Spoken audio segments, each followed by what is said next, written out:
Baby. Yeah. I'm doing a spaces real quick. Probably a quick one, 40 minutes. Just tell me if you need food. Okay. Okay, because I don't want you to be hungry. Okay. Just text me. Okay. Hello?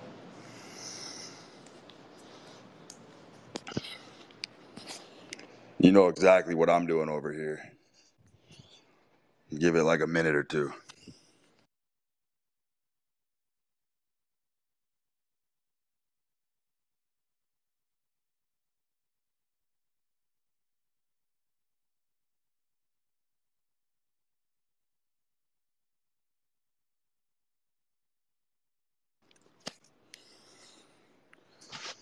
All right, let's talk about the function of the heroic mission. Let's talk about its inherent value. The heroic mission is the hearthstone. It feeds you, it clothes you, keeps you fucking warm. It's all inclusive. It's the complete thing. It's the complete thing. It's batteries included. There's nothing lacking in a man's life who's on a heroic mission. And I hearken back. I remember joining forces with a guy who was a little bit younger than me. And we partnered up. There was an edge that I felt that I had discovered in ITF tennis, which if you know anything about tennis, you know that there's levels. There's Challenger, there's ITF, and then there's the main tour. This was a fucking garbage, low-budget tournament that I felt was being mispriced in the global markets. And so I partnered up with this dude, and we deployed a fuck ton of capital. For frame of reference, do yourself a favor and go through my fucking media history and look at some of the betting stubs that I've posted. That's a fucking 0.001% reflection of the kind of action that I've thrown down on tennis. So the bottom line is this particular tournament was going on for a week. And we had raised and bundled together as much capital as we could possibly fucking deploy. And we had been on a run prior to this, and we had gotten fucking severed. So we're on this run, and we're betting like 300 grand a match. Now, understand that this ITF tournament that I was betting on, I think it was in fucking Jakarta, some fucking third world shithole. The players are playing their hearts out and leaving everything on the line on a daily basis to win, no joke, maybe $10,000 is the grand prize if they get to the final and win. They get like 10 racks. After taxes, like 7K. And I'm betting 300 G's on dudes who are fighting for 7 grand. I would pull up a live stream, and I'm not joking you, the fucking tennis court that they were playing on had like fucking chain link fences. You could see goats wandering in the fucking background. Literal fucking goats and squirrels and fucking rodents and shit are skittering by in the back of the fucking tennis court. It was so low budget, they didn't even have a ball retrieval girl. Like the players literally had to go recover their own tennis ball to put it back into play. To give you the picture of how low budget this tournament was. And I'm sitting here and we're firing and we're laughing because I'm like, fuck, man, for 300 G's, I could buy this whole fucking stadium and put a fucking Brute de Force logo. I could fucking paint a Brute de Force logo on the center fucking court. I could own the fucking stadium. So anyway, the strategy that I was running, and there's some life lessons in this if you're sharp and if you're paying attention. I noticed that this particular edge at this moment in time, three-dimensional reality would really throw me off. So when I would watch these matches live and I would be watching the players, the expressions, the athleticism, the grace, the poetry in motion, it would throw me off. But if I would flatten reality and go to a two-dimensional model, which is turn off the fucking live stream and watch the match on a live 2-bit pixelated live score feed, I got a much better grasp from my intuition as to what was going on in the match. So in other words, I would have a scoring app open on my phone, and every time someone would score a point, it would update instantaneously on the feed. Now, from studying this, I could sense a certain cadence and a certain rhythm that a particular player was in, depending on how fast they scored a point, depending on if they double faulted or not. Do you understand? So I was in a two-dimensional platform, but I was having a much more colorful grasp of what was actually going on in the match because it was all cadence and rhythm. And that was my fucking system, and that was my tool, and that's how I was crushing the books for this particular run. Now, the interesting part is we had been wind-worn and blood-battered prior to this tournament. Annihilated.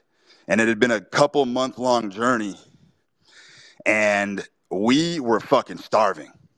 We didn't have money to eat. We couldn't fucking put gas in our cars. We couldn't fucking pay any bills. We couldn't fucking pay for our insurance. We couldn't pay a motherfucking thing. And we would laugh to ourselves that we could not tell anybody this story because nobody would believe that we were betting $300,000 a day on tennis matches, but we couldn't fucking put food in our body. And what people don't understand about a mission, this is the fundamental thing here, is that doesn't matter. None of that matters. That's an adventure built into the adventure. That was the gamble within the gamble. That was the sweat within the sweat. And the sustenance that we were repleted with on a daily basis of knowing that we were exploiting an edge and we were going to tackle this tournament and walk away with a couple $1,000,000 each allowed us to press on in fucking miserable conditions. Now, I personally have gone on very long stretches of droughts where nothing has clicked, nothing has worked. I wake up every fucking day and deploy every fucking thing I have with my fucking army, and things ain't clicking. I've gone through fucking 9-month droughts where I didn't turn a profit for 9 straight months, and I'm out here fucking killing myself every fucking day to get a jackpot, right? Here's what happens. We are so deployed on this particular tournament. My boy literally has fucking holes in his shoes. His shoes, the soles are so worn out. The bottoms are so fucking erased. It's like he's walking on fucking ice skates. I'm wearing a fucking cashmere fucking tracksuit every fucking day that's got fucking holes in it from being abusive in the fucking laundry machine because I don't give a fuck. I'm not going to hang dry anything when I'm on a fucking mission. I'm throwing shit in the fucking washer. I'm drying it at high temperatures. My shit's fucking shrinking on me. I'm just abusing the fuck out of my clothing, every fucking possession I have just to cope and just get by every day. And you learn really quickly that when you are dedicated to something with all your heart and all your muster, it's almost like inanimate objects. You can suck the life out of these things and you get a lot more juice. You're able to squeeze the juice out of inanimate objects more than an ordinary person could ever dream of. You know what I mean? Like you could literally rock a pair of shoes for 2 fucking years and it's falling apart and somehow you just make it work. There's weird spiritual properties that go on when you're in this frame of mind. Your fucking car gas tank will be at fucking 0. It'll be at empty.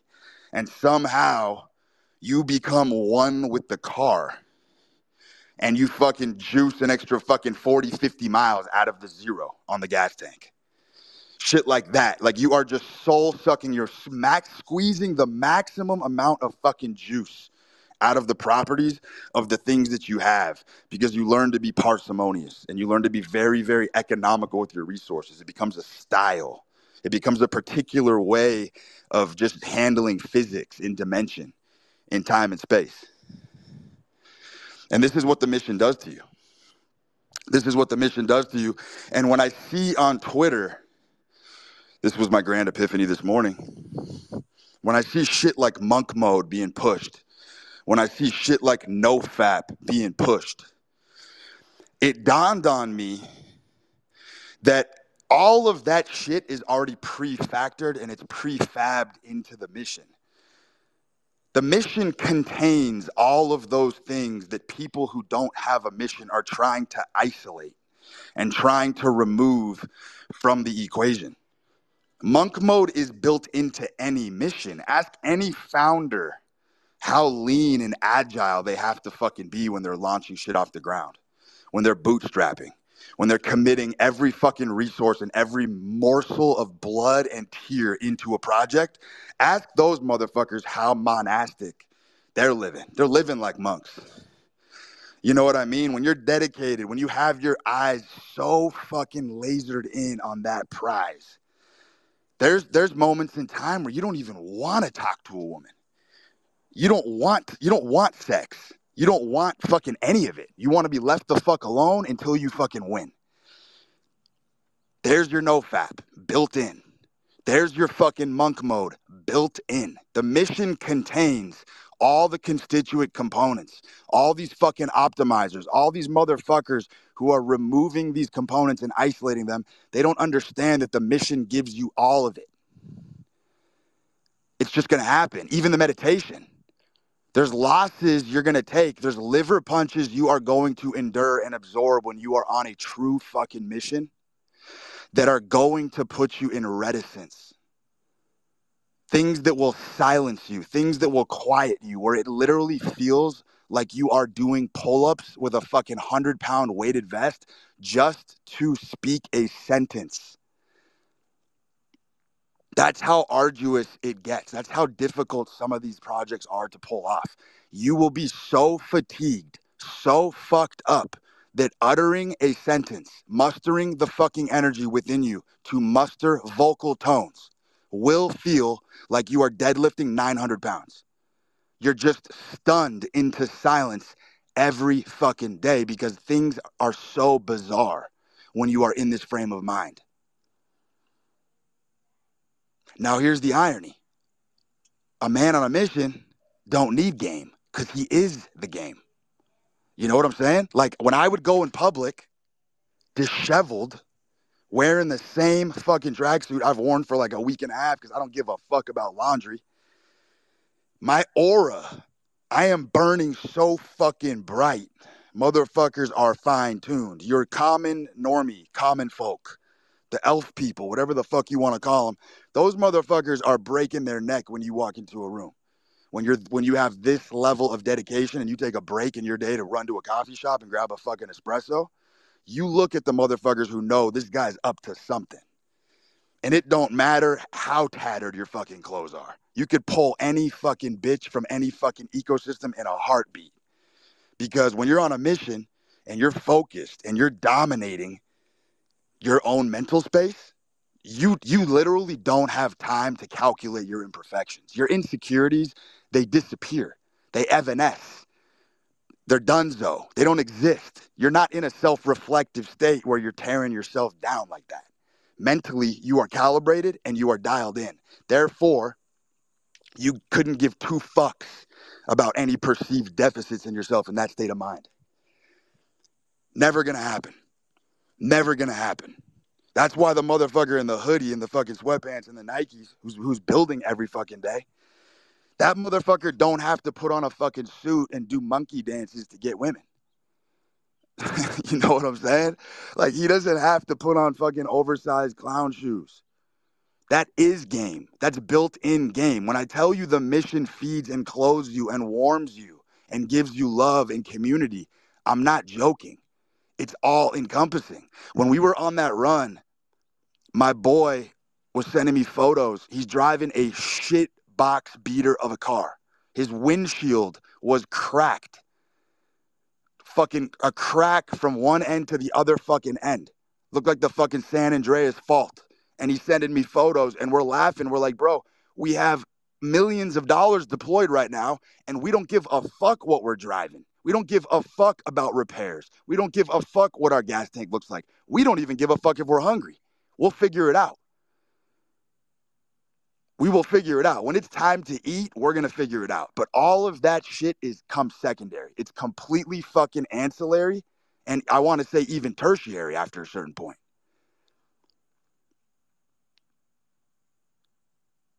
I mean, this dude literally was in an apartment with like asbestos. He had like fucking paint chips ripped off the wall. It was an unpresentable living situation. And nobody would believe this guy is so hungry and so destined to finish the job that he began. He doesn't give a fuck that he's living in squalor. It doesn't matter. When you're locked in, I've experienced it. I've experienced being so hell-bent and so passionate while I'm on a run where I just have clothes strewn all over my fucking floor, and no joke, exchanging even a fucking modicum of mental bandwidth to pick up a fucking t-shirt and put it in the hamper literally feels like I'm fucking squatting 450 pounds. Mentally, it's so exhausting thinking about doing fucking trivial tasks. I will let fucking cups pile up. Cups ain't going back in the right place. I'm spilling fucking water on the floor. Got zero fucks to give. Zero patience to wipe that shit up. My girl will do it. You understand? Like, this is the gift. This is the true fucking gift of the mission. The things that don't matter in life all fade away by osmosis. You don't even have to do self-improvement work. You don't even have to sit there and fucking think, because things are going to happen along the way that are so death-defying and so bizarre that it's going to force you in and contort you into those very positions that you're trying to optimize for without a mission. I'm telling you, I've been stunned into meditation where I had no fucking choice but to sit there with my jaw clenched, close my fucking eyes, and process what just happened. Forced meditation, forced monk mode, forced nofap. We could go on and on and on and on, and you cannot find me one single of those modalities that is not pre-embedded into the mission. It's all there for the taking. All of it.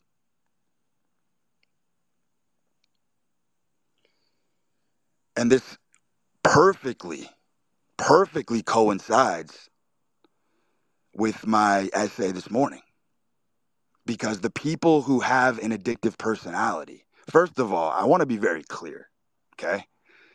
And I will say every, and I'll stand by this, every motherfucker who's running a big company, running a big show, a tastemaker, a kingmaker, anybody who has any power and influence, the people who program you on a daily basis, who stick media in your face, okay?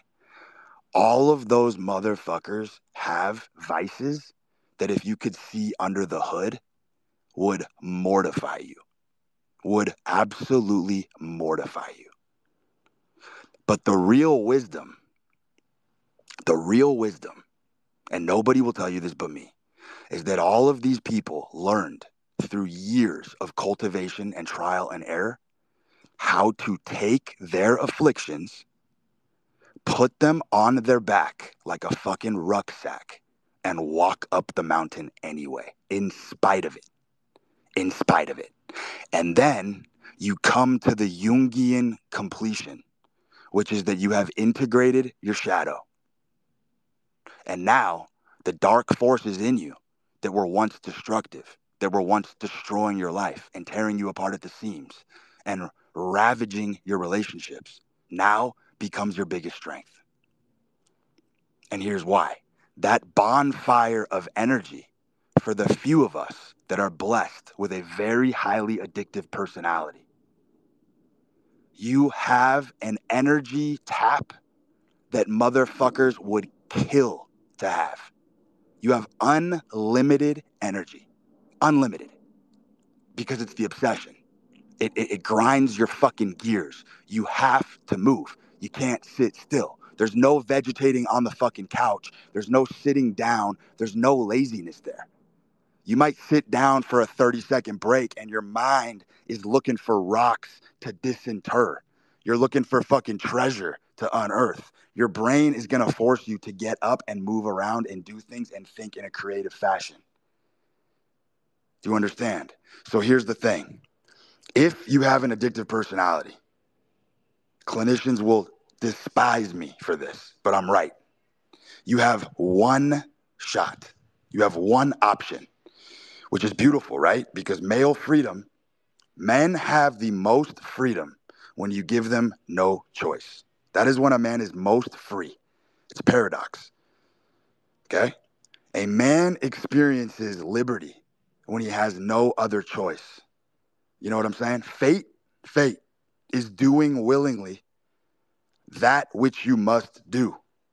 That's the definition of fate. Fate is doing willingly that which you must do. That is freedom. And when you narrow a man's choices, life gets very easy, no matter how hard the path is. As long as you give a man a path and you give him a path forward, a man can overcome fucking anything. Any fucking thing. I've seen it time and time again. And so the person with the addictive mind, the solution is not to go to rehab and melt your fucking brain and destroy your edge and normify yourself to the point where you are scared of adventure or scared of increasing dopamine because you're on a slippery slope. That is where you are going to die, and that is where you are going on the assembly line to be a mass-produced product. I can tell you that for a fact. The recidivism rate in any rehab program is through the roof. I want to say it's like 99%. Because nobody is able to evade their true nature. It's impossible. It's impossible. You can tile over it. You can fucking build structures on top of it. You can fucking do whatever the fuck you want to do with cute engineering. But when that oak tree stump is ready to burst through your fucking living room, it's going to do it. And it's not going to do it on your terms. And that's how powerful nature is. So if you have an addictive personality, if you have an obsessive personality, your only option in life is to build a system that can help you outrun it and outlast it. How the fuck do you think I can smoke 2 or 3 packs of cigarettes a day and feel zero, and I emphasize zero, deleterious effects? My performance in the gym has not decreased a lick since I started smoking. Neither has my cardio. That's me personally. Because everything else I do is maniacally counterbalancing the system. I'm a fucking health freak.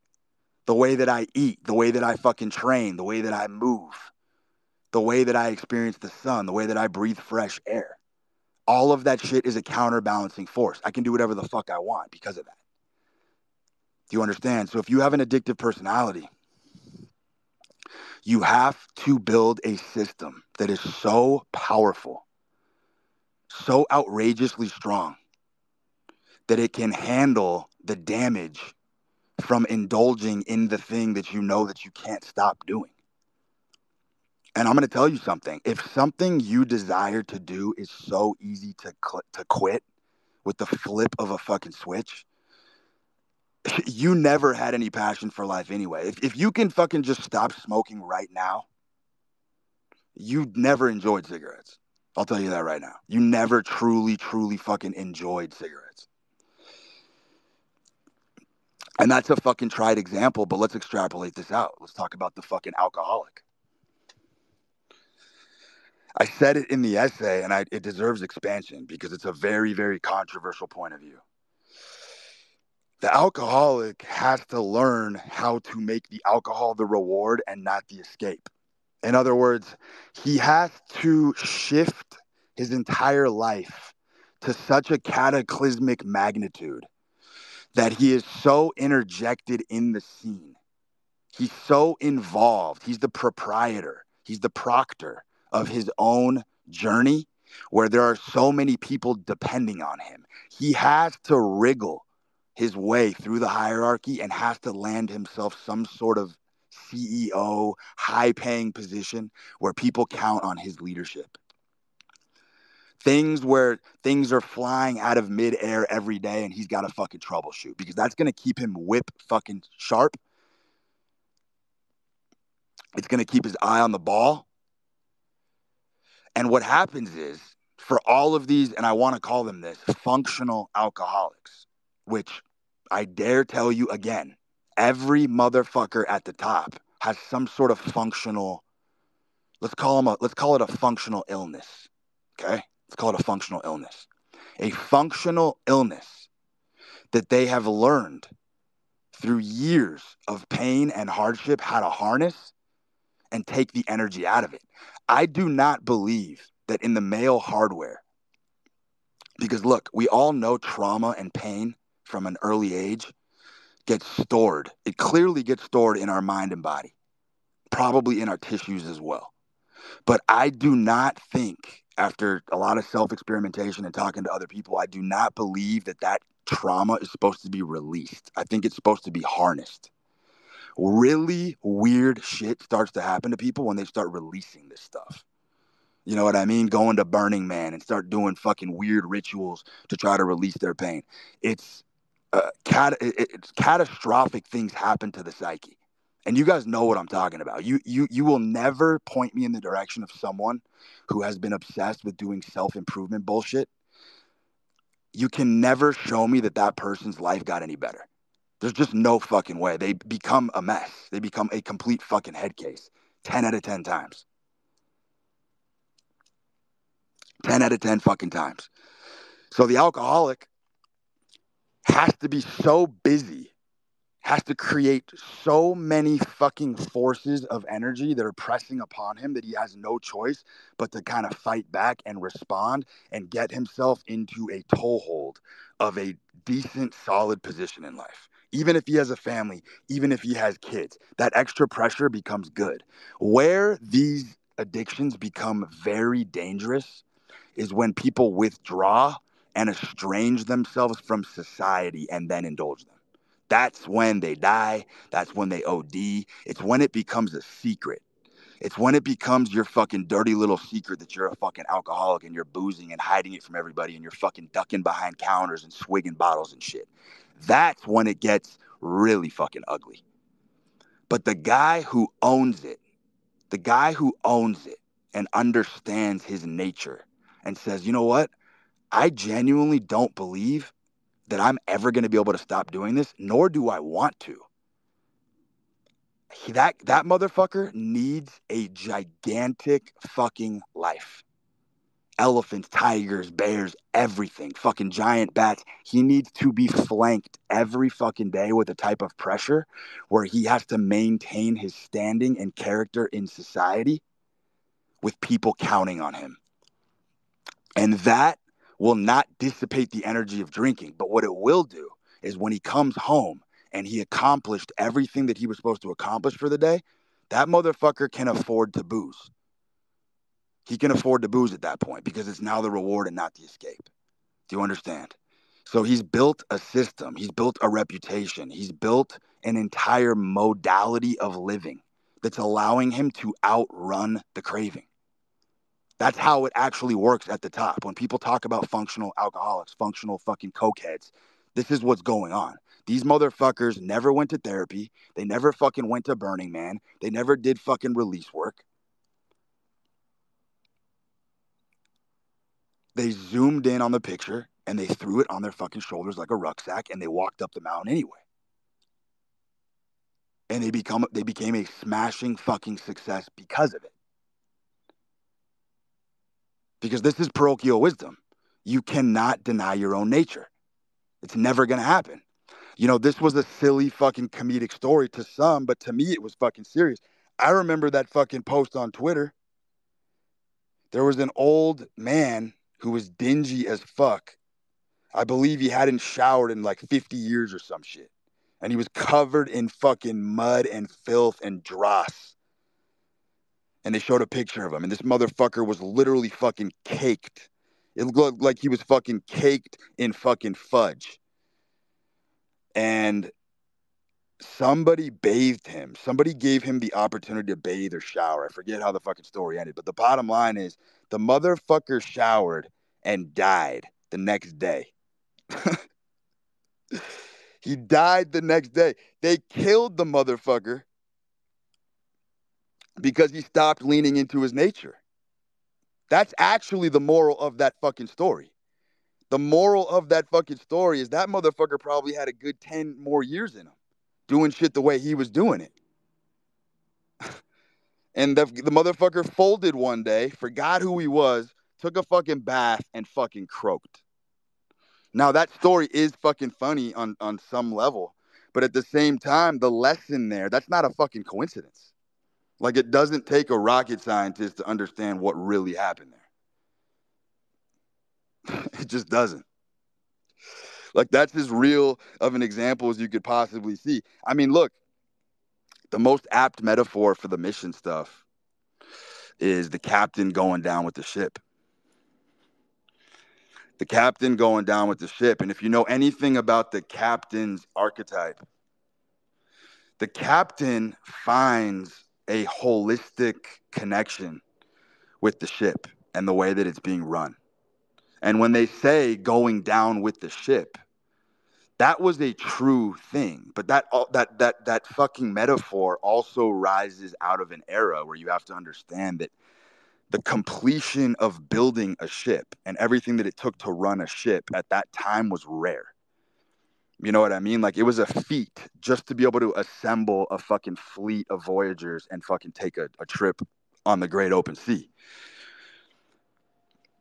But that metaphor, going down with the ship, the captain's connection to his mission, to his ship, to his crew, because we all know that a captain during a fucking Mayday situation could easily fucking jump overboard, swim off, and find some other void to fill the existential dread, right? Pick up a new endeavor, fucking get saved with the rest of the crew.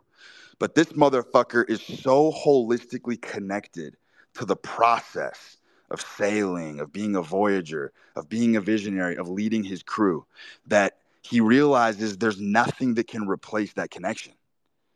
It's over for him. So he's going to go down with the fucking mission. That's such a fucking beautiful metaphor. The fucking captain going down with the fucking ship. I mean, that's what the mission offers you. It offers you the opportunity to go down swinging for something that you believe in with your fucking core. And it's not a one-way relationship. It's a fucking two-way relationship. Because we just discussed the types of things that the mission provides for you. We talked about how it'll let you squeeze the life out of the inanimate. It'll let you squeeze the life out of things that you never knew you could squeeze the life out of because you have no other choice. And that's where the fucking emancipation comes from, and that's where the freedom comes from, and that's where the liberty comes from, is having that fucking mission. You are a free man.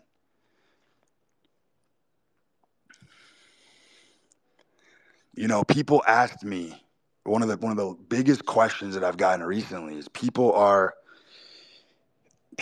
want to understand my mind frame when I came into $17 million and blew it. People want to know what that was like. People want to know the architecture, the story behind it. People want to know how that came to be. When I amassed that fortune in 2017, I knew I was fucked. I knew I was fucked because I came into the money accidentally, because I just went on a fucking tear and I was ripping shots and things were just clicking, and I went on a fucking improbable run and I amassed that kind of wealth. But there was a part of me at the time that knew I didn't have the systems that I'm telling you about right now. You need to outrun it. I didn't have the systems at all. And I knew I had just fucked myself by coming into that kind of money. Only a motherfucker who understands the obsessive personality and how nothing's ever good enough, and how as humans we want to test our potential and test our limits, can understand what the fuck I'm telling you right now. It was not about the money for me.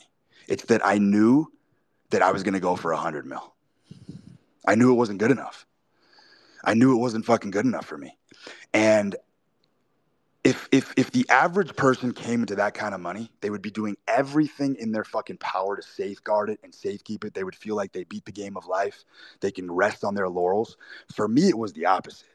When I walked into that sum of money, I saw it as the opposite opportunity. This was not an opportunity to fucking sequester it and fucking take shots like that. This was an opportunity to me to be granted the very rare opportunity. What I saw as a very rare opportunity. How many men on earth get the chance to come into $17 million, blow every penny, having as much fun and YOLOing and wiling out as fucking humanly possible, and knowing that at the end of it, when it all goes away, you're going to get it back? I saw it as an opportunity because I am an experience. I'm a fucking, you don't understand. Me and my boy, that guy with me on the run, we're fucking medieval scryers. We're fucking tinkering in the fucking lab. We got fucking green substances fizzing in fucking chemist flasks. We got fucking Bunsen burners. We're fucking always in the lab divinating the future. Literally. Like fucking scryers. That's literally the fucking archetype. And so I saw this as an opportunity when I got that money. I wanted to know what it does to a human being. What does it do to your consciousness? What does it do to your soul? What does it do to your spirit? What does it do to your fucking mind to piss away that kind of money? I needed to know. My curiosity, I needed to know what it does to a human being to squander that kind of money.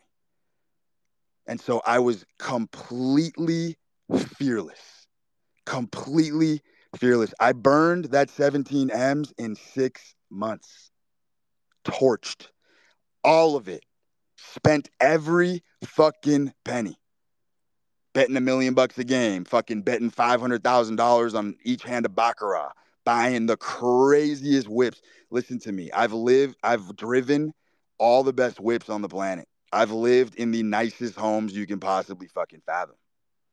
None of it means a thing. None of it means a thing. The people with the obsessed mind who are obsessed with the mission are playing a very, very different game. A very different game.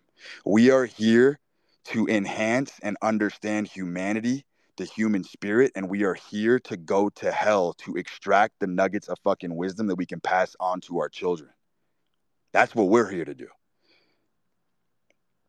And I'm one of those motherfuckers, and I saw it as an opportunity to just be free, to just freely be fucking playful with this batch of money because I knew for a fact that I would get it back. Because that's just the mentality that I have. When I play games, I've always played with a lightness to it. I've always been able to play free. It's one of my greatest strengths. When I've walked into poker games and bought in for $900,000, I will play a $900,000 hand the same way I would play a recreational 50-cent hand on a fun family Christmas game. I play the same way. Don't matter what the stakes are.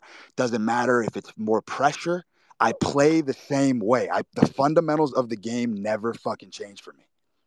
I'm as reckless playing for $1 as I am with $1 million in front of me. And that, my friends, is a skill that takes decades to fucking cultivate. You know what I'm saying? When I was blowing things up and I was detonating shit on the way up, and I've blown up so many runs, I've blown up so many businesses, I've blown up so many companies, I've blown up so many relationships in my 20s, trying to fight to get these systems put in place. These engines of chaos that I wanted to roar, to protect me from myself and that fucking chaotic Dionysian energy that emanates from me. Because you have to have that if you're going to go far. And you have the kind of energy that I have. Because I don't give a fuck about money. But at the same time, I love the game.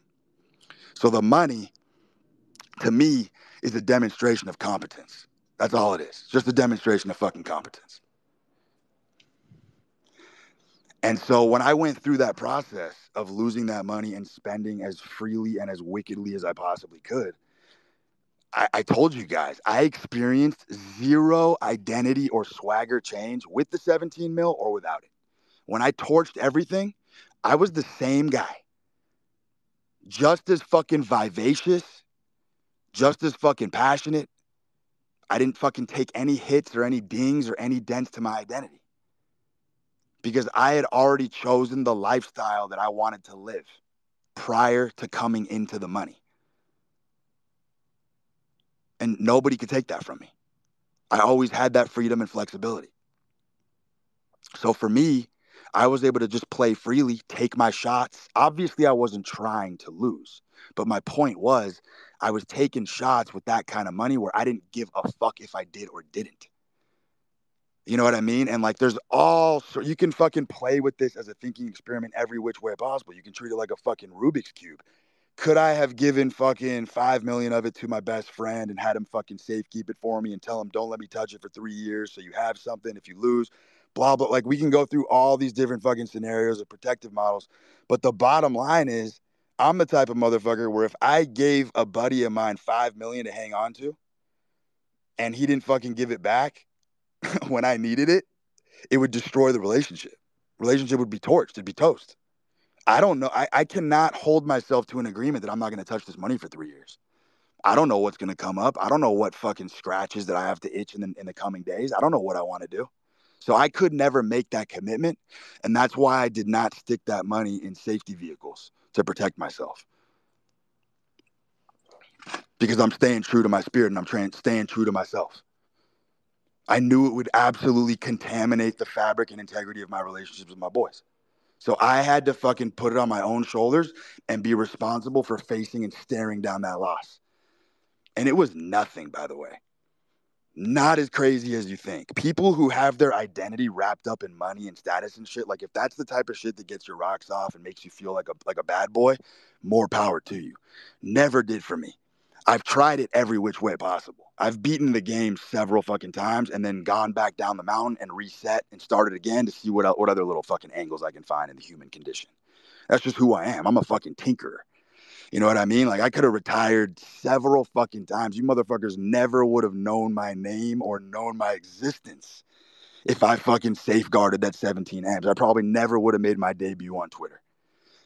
But I had to go back and play the game again and prove to myself that I could build it and find different angles and become stronger. And I've said this on prior spaces, and this is one of the truest things I will ever fucking tell you, is some of us that come from rocky upbringings and shit, every time we go to hell, we come back so much stronger that we start to froth at the mouth to go back. Like, we don't mind going back to hell because every time we've been there, we just come out bigger, better, stronger, faster, wiser. And so the difficult part is, as you get older, as you get more my age, you have to learn how to tame that beast a little bit. You know what I mean? Like, you can't keep going back to hell all the fucking time. And that's where you learn the restraint. And that's where you start building the system that you have in place. You know what I'm saying? And I have that system. That system is still formulating for me, but I'm 36 years old, and I am like 80% of the way of completing the most badass fucking system on earth that will allow me to take whatever fucking shots I desire in any market to infinity. I'm getting close. I'm getting real close. And it's been my life's work. My life's work has been, how can I build a fucking system? How can I fashion an operation that will allow me to play the games that I want to play uninhibited and fully unrestricted? And I've been fucking soldiering on for fucking 2 decades. Like, when I tell the alcoholic that he has to fucking lean into his nature and build the systems around it, that's not going to happen overnight. It's years of struggle and immense personal torture and shit, because you got media, you got fucking modern mental health and shit telling you that you need to be normal, don't get too excited, shit like that. Like, it's just fucking everywhere. And to decondition and deprogram yourself and realize that that's the fucking short path to the slaughterhouse if you decide to go that route. You're left with the only fucking conclusion is that if you are blessed, by the way, if you do have an addictive personality, you are a hunter brain through and through. You ain't a farmer. Only hunter brains get those kind of afflictions. And that means that you do have the upside, because everything's about the upside. Fuck the downside. Everything's about the upside. You have the upside potential and capability of being a fucking great. You do. It's there. It just has to be upholstered And it has to be attended to daily. Daily. You have to fucking nurture these aspects of yourself and really fucking climb the fucking ladder and play the game of capitalism. You have to be a proctor in society. The minute you withdraw is when you're fucked. That's when these demons are going to eat you alive. So as long as you can keep a fucking toehold in society, in family, then you can really build some fucking badass infrastructure around these habits that fucking tear you down. Let's bring up some questions here. Try to stay on topic as best you can, please.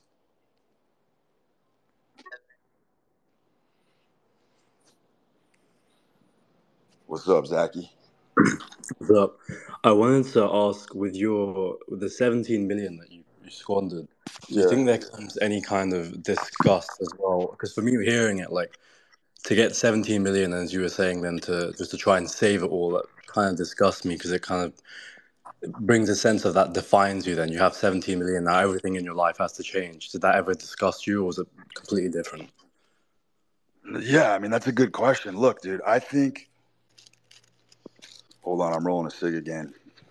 Do me a favor. Say that last part. I think you mentioned something about when I got the money, did I feel like my life was going to change? No, I meant like I didn't think that you were saying that, but I was saying in the sense that did it disgust you, like when you're in your 20s burning down companies or like just running through shit? Were you doing that just to find Dude, out how much you could dude, do? dude, it's the fucking most horrifying process on earth. There's nothing glamorous about it at all. But when you're talking about integrating shadows and you're talking about trying to tame the beast that you have within you and the fire in your soul, that is collateral damage. Those types of consequences do happen when you're burning with that kind of fucking passion, bro. Like, there's no way to avoid it. There's no way to avoid it. Otherwise, you're just going to fucking implode. You're just going to fucking implode and completely fucking implode. The other point that I want to add to that is that I believe the masculine imperative lies in repeatability.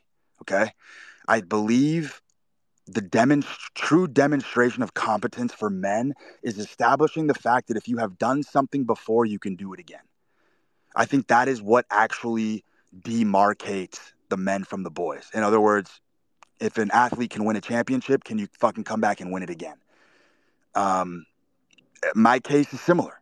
I always had, and this is just a deep intuition in my heart. It's ineffable. It's something that it's ineffable. It's personal to me. I've always felt that if I was able to get $17 million playing freely, fucking around, taking huge risks, goofing off, and having a great time the entire time that I did it, then I had the full faith and conviction that I could do it again. Because I believe repeatability is how you establish your male competence. So I had no qualms about starting over and fucking doing it again. Okay, that makes sense. And when you're saying when you integrate the shadow to the self and you're talking about afflictions, do you think they're actually afflictions or are they actually blessings? Because I mean, I know there's perspective, but in my view, I think they're actually blessings, and obviously you have to work out how to use them, but I don't think they're anything other than that. I mean, they're huge blessings. I've said this before, and I'll reinforce the point because I think more people need to hear this. I believe the body is so brilliant that it shapes your personality in a way to deal with the painful reality that you've experienced. So, like, the ego is a great example. People are always talking about kill your ego. You got to have a fucking spiritual death. All of that's bullshit. Your ego is equipped and specifically designed to handle things like heartbreak, for example. Like if you got your heart mauled by a woman, right? And when you were young, you know that you puffed yourself up the next day and tried to fucking talk yourself up. And you tried to fucking, overcompensate for it. Maybe you went to the gym for fucking 3 weeks in a row, tried to get bigger, badder, stronger, tried to get your comeuppance on the situation. Well, that's your ego. And if you didn't have an ego, heartbreak would be so painful that I don't even think most men could even continue to trek on. And so it's like you start to look at these things in the human organism and even in the spiritual realm, the things that we've been granted and blessed with, the feelings, the emotions, the ego, all these mechanisms have a purpose. And I think it's completely anti-nature to claim that any of these things are bad. You know what I mean? And that's like the Yeah. liberal, if you really want to look at the architecture of the liberal policy, liberals hate the animal inside mankind. That's what they're attacking. Liberal policy, any liberal doctrine, what it's really doing is attacking the barbaric nature of man that cannot be tamed. It explains veganism. It explains fucking a lot of different fucking things that I could go on and on about. But the bottom line is, bro, is that the ego is a beautiful thing. The personality quirks that you have are all fucking beautiful things. The problem is they have to be implemented into society in a way that is in a almost like a bountiful way. It has to build up the people around you. You're going to make a lot of mistakes. People get hurt along the way all the time. But it doesn't mean that there's not a reconciliation period where you get it all back and you fucking handle those past issues. Does that make sense? Yeah, completely. So we have to embrace all these mechanisms in the body. You know what I mean? Like all these disorders, all these crazy, bizarre disorders that people have, the body gave them that as a fucking coping mechanism for a very specific reason. Yeah, with addictive personality as well. Can you talk about specifically how you actually embrace that? Because I mean, for example, I never used to touch coffee because I know I have a completely addictive personality. And then when I decided like it was working wonders for me, and now I wake up and have three double espressos every day, like completely the opposite extreme. So how do you actually harness that? Yeah, exactly. It's like it's going to be one of the two for you. You're either going to go cold turkey or you're going to be fucking ripping espressos every day. How I go about it is if I'm going to fucking smoke cigs and I'm going to fucking drink coffee, I'm going to be the highest paid fucking cigarette smoker for my life. Let me give you a fucking rudimentary example. I was chain gunning cigs in a casino with my boy many years ago. And I was playing craps and I was playing like 100,000 a roll in a private room. And I won like 1.2 million in like an hour. Went to the fucking Rolex store, bought a bunch of shit, came back, was having a good time. He was talking to me about my smoking habit. And I told him to pull out his calculator. And I was like, listen, pull out your calculator on your phone. I was like, we're going to run some numbers real quick. He was like, all right. I was like, do the math. I was like, I just smoked 30 cigarettes in 1 hour when I won that 1.2 million. I was like, you tell me how much I was paid. What is the breakdown? How much money was I paid per cigarette smoked in that hour? He ran the numbers. It was something fucking astronomical, something fucking out of this realm. And I looked at him, and obviously, dude, I was fucking being a little bit facetious, but the point Yeah. still remains. I looked at him and I smirked and I said, bro, I'm the highest paid cigarette motherfucking smoker in the world right now. I just got paid professionally to smoke cigarettes. So like that's when I talk about reframe, when I talk about how great men have to play mind games with themselves, these are the lengths you have to go to justify taking shots sometimes. You know what I'm saying? Like if you're going to fucking slam coffees, bro, you better be fucking using that energy to do something. Like you better Yeah. be pushing your boundaries and pushing your limits in some fashion. Like I don't just smoke for the sake of fucking smoking. When I smoke, I am doing a lot of different things at once. It's to me a cigarette is a fucking Swiss Army knife. It's a Swiss Army knife. It's multi-purpose. It's multi-utilitarian. I'm using the cigarette and the mechanics. I've realized for me, it's not even really drawing the smoke into my lungs. It does anything. It's more of the mechanics of smoking. Just the repetition of moving my hand back and forth. It has a very relaxing, soothing component that just allows me to fucking manhandle situations on the side while I'm doing it. It's been built up over years, right? Like what you Built associate up with. over years. I have zero desire to quit. It's counterbalanced. I mean, dude, I'm fucking, for all intents and purposes, for 36, I'm healthy as fuck. I mean, I'm still power cleaning 350. I'm still snatching close to 300 pounds. Like, my strength is through the fucking roof. I'm battered. I'm injured. I'm beaten up. I've defied every fucking physicist. I've defied every fucking medical professional that told me this was not possible. So it's like, why the fuck would I curtail anything when I have the life experience to back it up? You know what I'm saying? Like Yeah. it gets to a point where you build these systems and you've proven it over and over and over again that no one can tell you a fucking thing. And that's when you're in pole position. And that's really the position that every man desires to be in, is when you're in a position where people can't tell you how to live because you've just proven that this is the way to go. Yeah. So anyway, bro, I appreciate the discourse. I'm going to move on. Thank you. Thank you.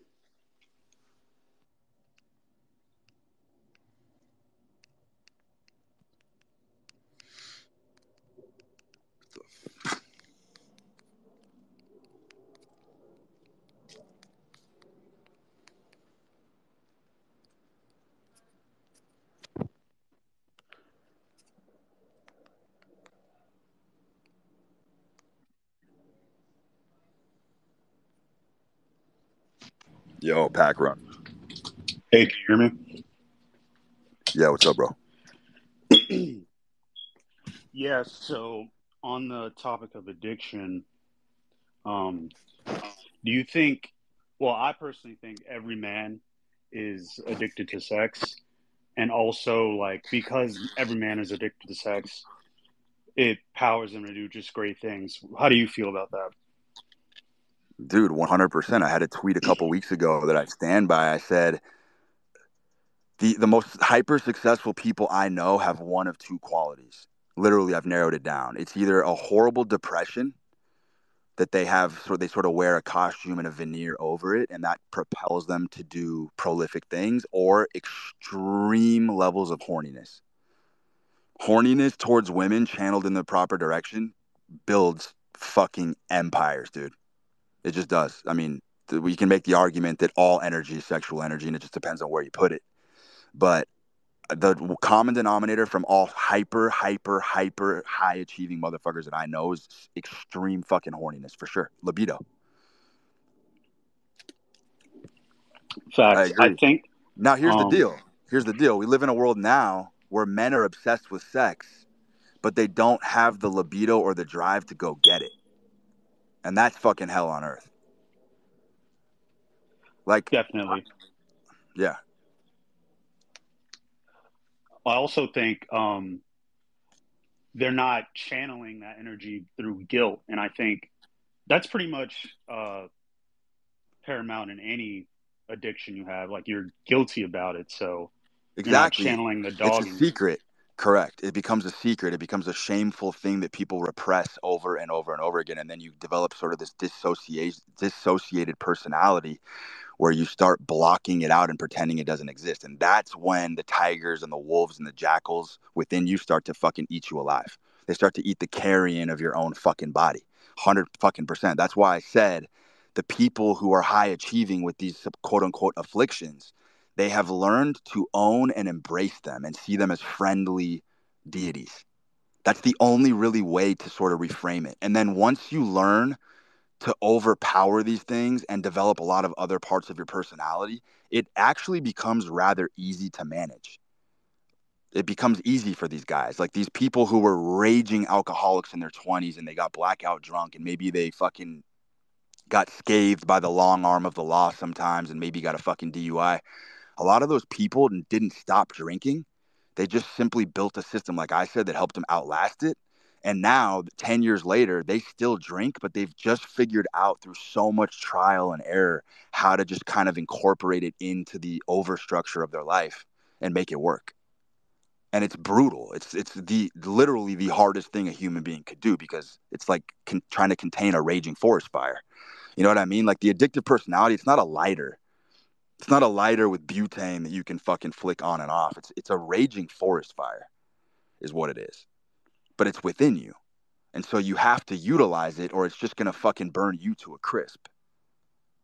And I've seen that more often than not, especially by the people who start denying and rejecting these aspects of themselves.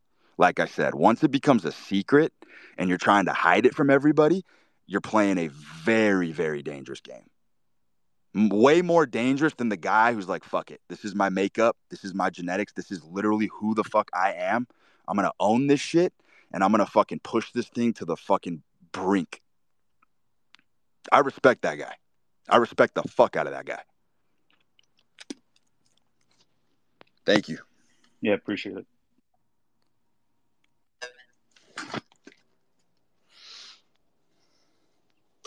MH.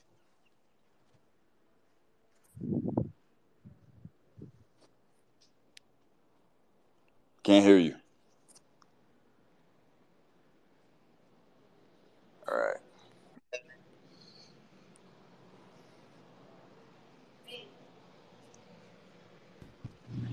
Yo, Brute. What's up, man? What's your take on the role of belief in all of this? So, like, the mechanics of the carnivore diet, or the mechanics of smoking cigarettes, or the mechanics of putting these systems in place versus actually having the belief in those systems. Is it something that you think supercharges what you're doing, or is it more like a mechanical thing and it's just another piece of the puzzle? No, I don't think it's a mechanical thing. I think the belief does have to be outrageous in the being. I think that's the foundation. I think the unreasonable, unshakable yet genuine belief in oneself is sort of like the cornerstone of all this. It's the pillar that holds everything together, and that is sort of the wellspring where all of this other stuff is possible. It's just knowing that you have the longevity and you're never going to quit. Because if you're playing games that you really enjoy and you really love, even if you're terrible at them, and as long as you know you're never gonna fucking stop until you beat the game, like you're gonna get there. But the thing is, I've never seen someone who believes it down to their bone that they were gonna be something. I've never seen someone who really fucking internalized that not become it. I've never seen that. It's the people who fake it till you make it. It's the people who fucking put on a costume and fucking sing and dance somebody else's song. Those guys end up mangled. Like, we all end up mangled, is the point. Like, there's no nobody gets through this life without fucking, you know what I mean? The thunderbolts of Zeus raining down upon them. But the point is when you're playing games that you're actually interested in, piggybacked by that fucking belief, that unshakable belief, when you do get to the top, then you can really focus on the healing stuff. But like, no man is ever going to get to the top of their craft without extreme torture and self-abuse, because I mean that it's a defiance of homeostasis. Like, you're defying nature to even make that climb and take upon that quest in the first place. So of course things are going to be fucking mutilated. Of course your spirit is going to be fucking annihilated. Of course your mind is going to be twisted. Of course you're going to be contorted in positions that you don't understand. But you can take the time, once you've secured that bag or gotten to the top of the summit, you can then take the time to really fucking quiet things down and do some of that work that I bash all the time. It's just, you have to win first. It's like, if you do the work before you won, you're fucked, because you're just extinguishing all the flames that are within you that are going to get you there. Word. Thanks, dude. Yeah. The subconscious shit that you've kind of been talking about more recently, I think it's all just belief at the end of the day. So that's been a big thing I've picked up, and appreciate that. Well, the subconscious, yeah. I mean, dude, go deeper into that. Like, what have you picked up on the subconscious that I've written about? Because I'm sure a lot of people are also probably grappling with the same things. I think just quieting the conscious mind and the reprogramming aspect, right? Like, just rooting out all of the shit that was literally ingrained and coded into you through like fake authority and power structures of like growing up in America in, the past 2 decades. Yeah. That shit. And if you can kind of like root it out and program in the beliefs that you want to see for yourself. I don't know. That's the biggest shit I've picked up from you, honestly, bro. I don't know if you recognize my voice or not, but like, I've been riding with you for the past year and a half. So it's been a fucking ride for me, and just seeing your belief in what you're doing has definitely impacted me in my life and what I'm doing. So it's been cool. That's dope, bro. I appreciate that a lot.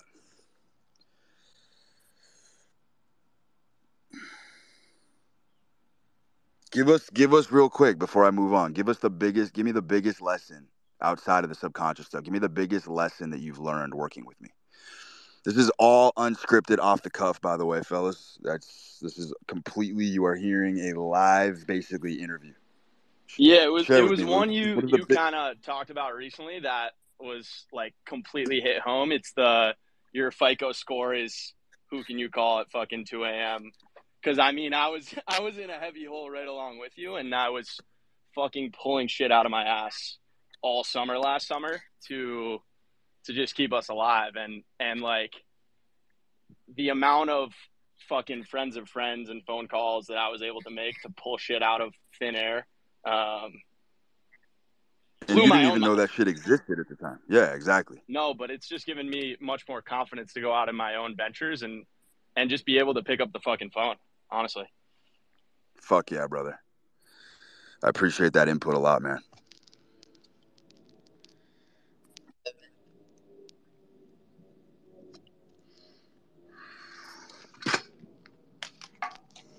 Adrian. Yo, bro. What's There's up, this one space where you talked about how like MMA fighters have like a childlike personality. Would you say that that's like the true nature of a man? Fuck yeah, dude. Dude, the things you learn on the schoolyard, like the schoolyard life translates perfectly to adulthood. Like that's the natural state of things. That's like that's basically like the embodiment of my whole work is about not interfering with that process. Like the personalities, the archetypes you see on the fucking schoolyard, the generals, the bullies, the meek kids. They don't like, give a fuck. They don't give a fuck, dude. They don't give a fuck. Their subconscious is running everything. And we sort of get hurt and we get pain and we experience lack of nurture in our environment. And then we essentially cast all of these very strange weapons around the hurt. And then we become adults and we lash out and act out in ways that we don't even fucking fathom happened because we're trying to protect ourselves from ever experiencing the pain that we experienced when we were young. And that's why everybody's super fucked up. Everybody's super fucked up because dude, it could be the smallest thing. And like, no one knows really what it was. Like some people experience humiliations that other people don't even flinch at.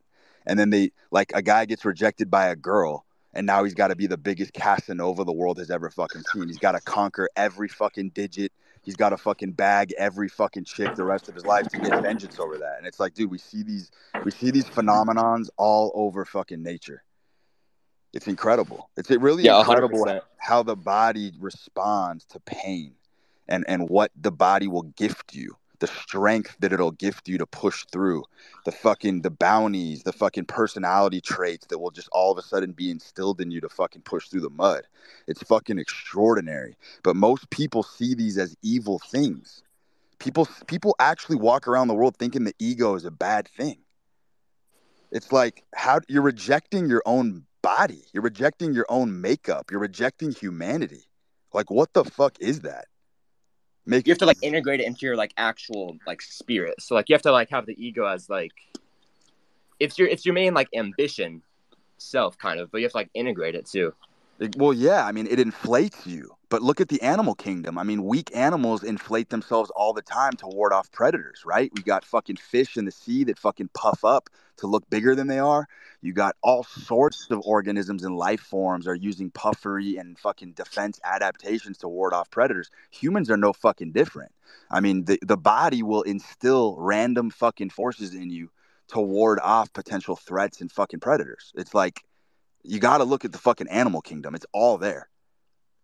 100%. Kind of like just a big reflection of everything, yeah. 100%, dude. It's a fucking fractal. Here, Ronak. Thanks, brother. 100%, yeah. Yo, Ronak.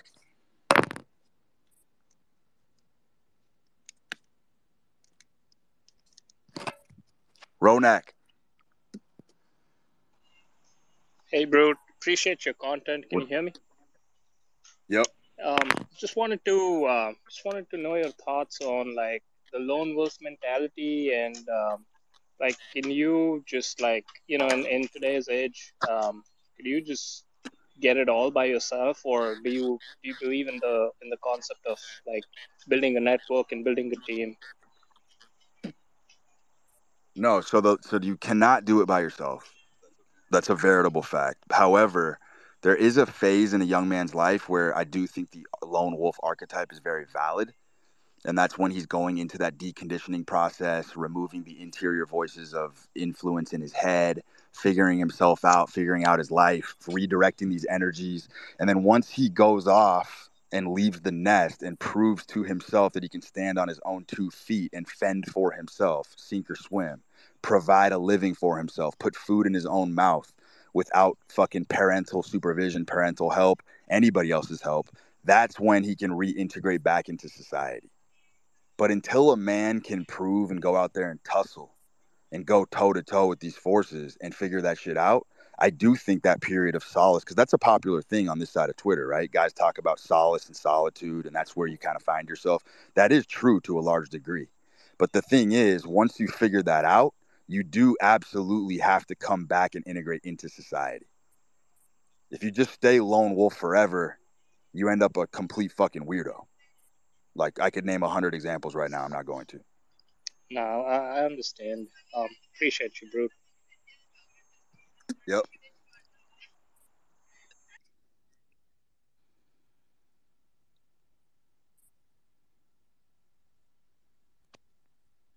Yo, Mr. Hunter. Yo, Bird, how you doing? What's up, bro? So I think this was 2 or 3 spaces ago. You were discussing entropy, and I'm in university. I'm studying chemistry and physics and whatnot, and it really piqued my interest about how that applies to the disorder of life. Can you? I know this is kind of off topic, but can you touch on that, my man? Yeah, I mean, look, I'm all about trying to maximize serendipity, and the most beautiful things that will ever happen to you, and also there's a flip side to that coin. The most atrocious things that will happen to you is in max entropy states where there's max chaos. 90% of the most serendipitous things will happen to you just by being in the scene. Being in the scene itself is 90% of it. And when I say maximize entropy, what I'm really saying is that the guys who, and look, there's nuance to this.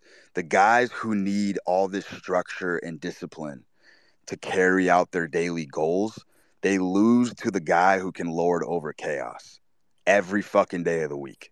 The guy who can adapt, the guy who's not fucking planning for tomorrow, the guy who doesn't give a fuck if World War III breaks out because he knows he'll fucking adapt and figure it the fuck out.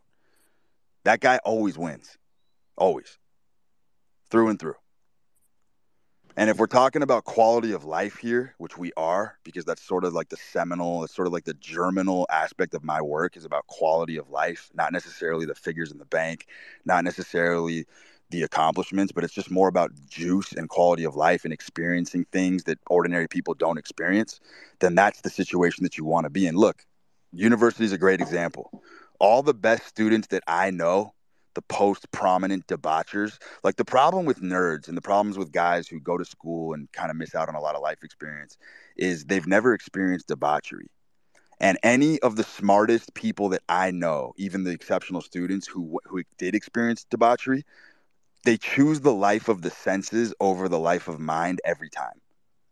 And it's a tragedy when you see a very smart dude who's so smart that he constantly tricks himself into playing a safe life, because gifted people have a certain protection over ordinary people. This is what people don't understand. It's like the marginal benefits of abstinence don't make any sense, because if you're gifted, you're granted a certain kind of protection. For example, I could be in a fucking hungover state every day.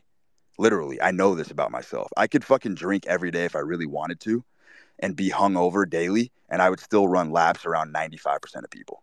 Because you can only you can only degrade a certain percentage off your baseline genetics, no matter how bad you fuck yourself up. So gifted people have that protection. And so if you're super fucking smart, the problem with, look, being super intelligent is a fucking curse, by the way. It's a fucking curse. There is an IQ level and there is a social intelligence level that you literally do not want to hit. It's a dragon within you that you have to suppress, because you are so hyper aware of your environment and social situations that you start to like trip over yourself and start to fucking act autistic. And it's like, I'm talking about debauchery because I think it threads in perfectly. I think alcohol is a cure. Like, if you're a fucking genius, I think alcohol is the perfect fucking drug for geniuses, because it allows you to interact and embrace the common man. It allows you to have a normal conversation and sort of slink into the normalcy of life. You don't, and it's like the guy that just talked to us before about being the lone wolf. You don't want to be the kind of guy who's so extraordinary that you no longer have a toehold in the commoner's life. That's a certain type of misery that is very difficult to comprehend. Go read Ralph Waldo Emerson. Go read some of these motherfuckers who rusticated and peregrinated to the countryside and never came back and wrote these phenomenal works. They became weirdos, social fucking weirdos. So it's like, no matter how great you become, you always want to have your hand dipped into the till of the common man. You know what I'm saying? Like, me coming on Twitter and doing these spaces is how I relate and connect to ordinary people. It's a good fucking feeling. It gives me sanity that I can bring people up on this show live and understand that people understand my work and I can fucking connect to people. It's a fucking great feeling. That's why I keep doing it. Like, you don't want to be estranged. You know what I'm saying? Like, this is what I was talking about in that post the other day when I said, I think this was like a month ago, I said Nietzsche was too strong. It's true. Nietzsche became so strong and so powerful that he could no longer accept his own shortcomings, and he became too rigid. And he did die a loser. I mean, obviously he fucking left us some fucking phenomenal works to fucking mull through. But the point remains is, like, you still want to have a hand in reality. You don't want to estrange yourself too far, because then there's no coming back. So, like, you're talking about maximizing entropy, brother. It means that you just need to be in the fucking scene. Not in your fucking apartment staring at fucking Kobe Bryant posters, trading crypto 24 hours a day. Go grab a fucking drink, step out into the real fucking world, and say hi to a bitch. You know what I'm saying? Like, it becomes that basic now. Like, the common sense has been so vitiated that in 2023, you tell a motherfucker to go outside and rock up to a bar. That's like fucking mind-blowing advice. So question, kind of built on top of that.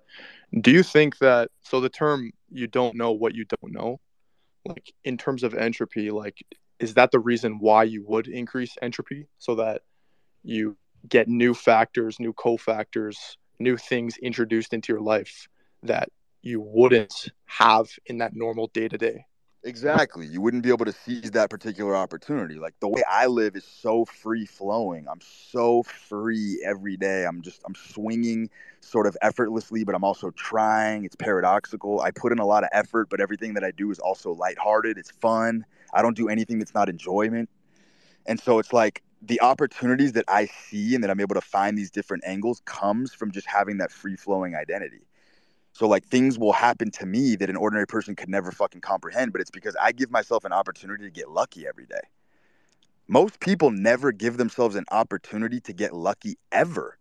They're just working a job. They're on a fucking ceiling salary. They have no shots that are painted in any other market.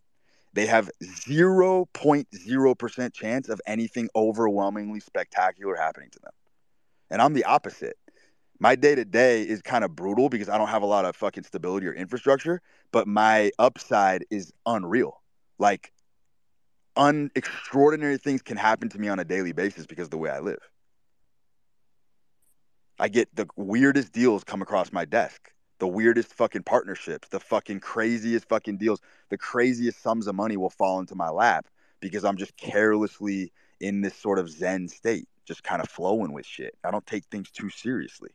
I just love the game of life, and I love life itself. Does that make sense? Like, my $17 million story is a fucking perfect encapsulating example for what I just said. Mm-hmm.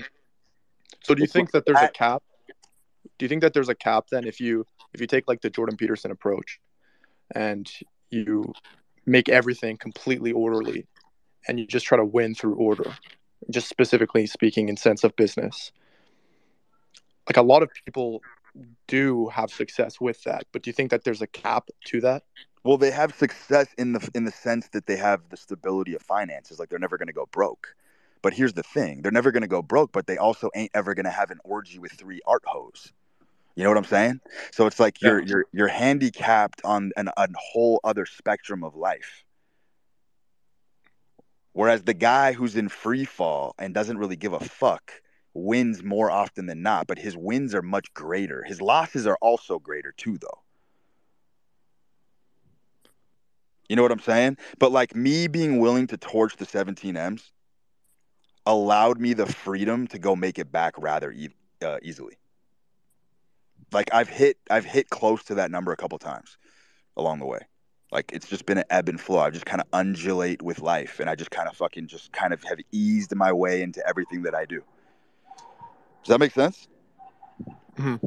Mm-hmm. Entropy is maximized. Entropy is maximized at all times. I mean, I got jackpots that can pop off. I got like 5 or 6 different jackpots that can pop off every day. Like the opportunity does exist. The chances are low, but the opportunity is real that every single day I wake up, there are some jackpots that will go off that will be life-changing. And in the meantime, I can just brave and sail through the storms of life and handle it very well until those jackpots are triggered. Got you. So just one more question then. Go for it. In terms of beliefs, do you think it's more advantageous to think that you create your luck, or that it's mostly up to fate? And I'm talking just your personal beliefs. No, I think we create our own luck 100%. 100 fucking percent. Got it. Okay. I appreciate it, Bruce. Thank you. Of course, bro.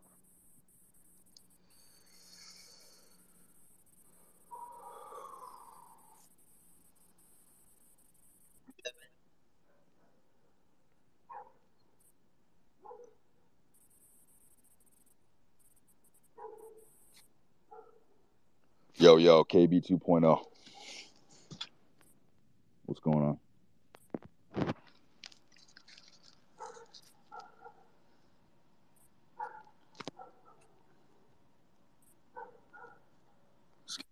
Yo, you hear me? I'm sorry. I did not mute myself. I hear you. What's your Thank you for having me. What's your take on placebo? Yo. Hello? Yo, 4, we'll get to you after, bro. You got it. Sorry. What's your take on placebo and you believing in yourself on the mission? Thank you. Bro, placebo is everything. Like, I think people should be crushing and snorting fucking blue pills every day of their life. The truth is, the greatest epiphany that I've had recently is the truth about yourself is very impractical. Like, sitting here and accepting the fact that you have weaknesses doesn't do jack shit for you. It doesn't move any needles. It just turns you into, like I said, a self-introspecting, self-analyzing weirdo. Like, you should literally be walking around believing you are the most handsome, intelligent, charming, funny motherfucker walking the face of the earth. I don't see any downsides to that. Like, you should be literally, dude, huffing fucking blue pills like addicts huff paint. The shit's fucking potent, man, these belief systems. Like, I have outrageous belief. It's so outrageous, it's delusional. I have delusional self-belief.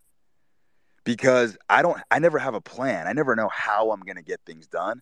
I don't need to know how. I just need to know that it is going to get done. That's all I need to know.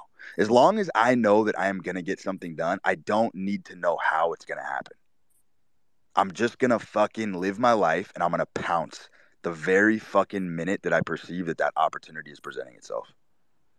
That's the most powerful fucking feeling. It's a majestic feeling. Hard to explain. When you are blessed with that kind of fucking recognition and cognition that you don't even have to know. You just know that you are. And I placeboed my way into that reality.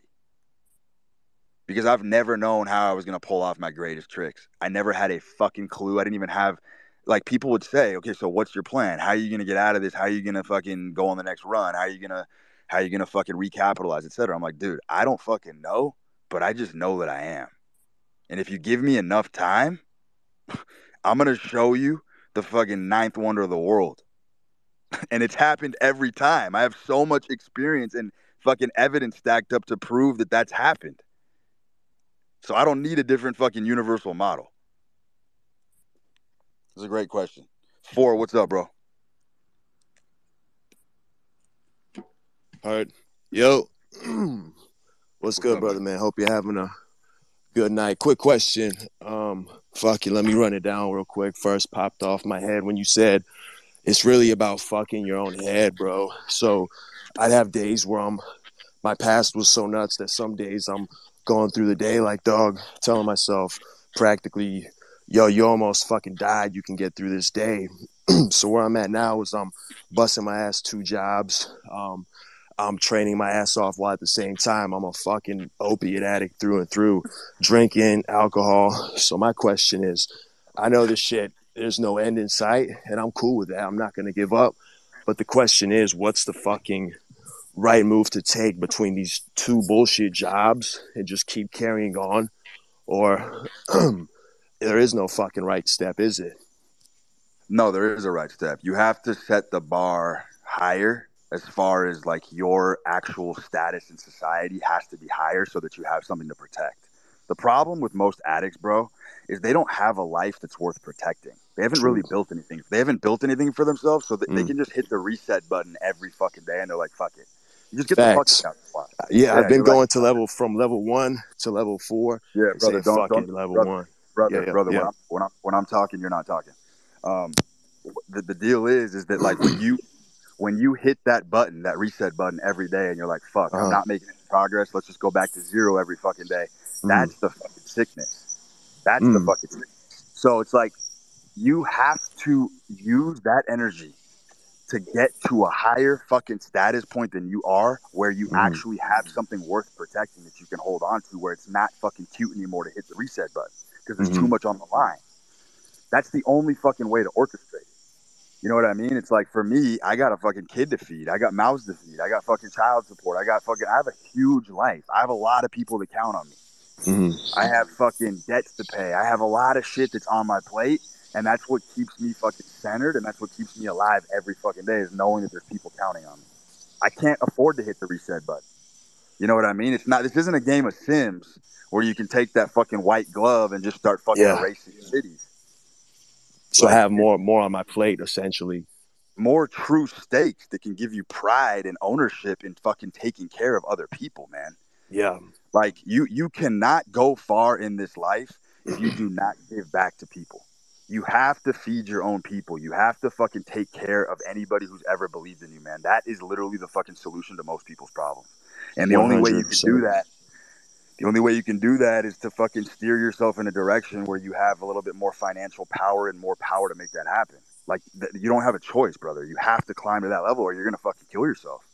I mean, it's a serious thing. I'm not fucking making light of addiction at all, bro. Like, what you're going through is a very, very serious fucking thing. Your life's at stake here. Yeah.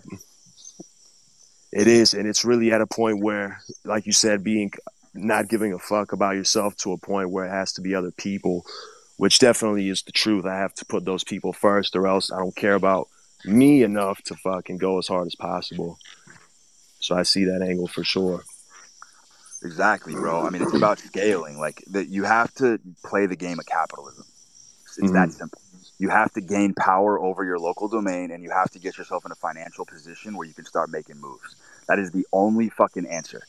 Because with power, you are going to have to maintain that standard.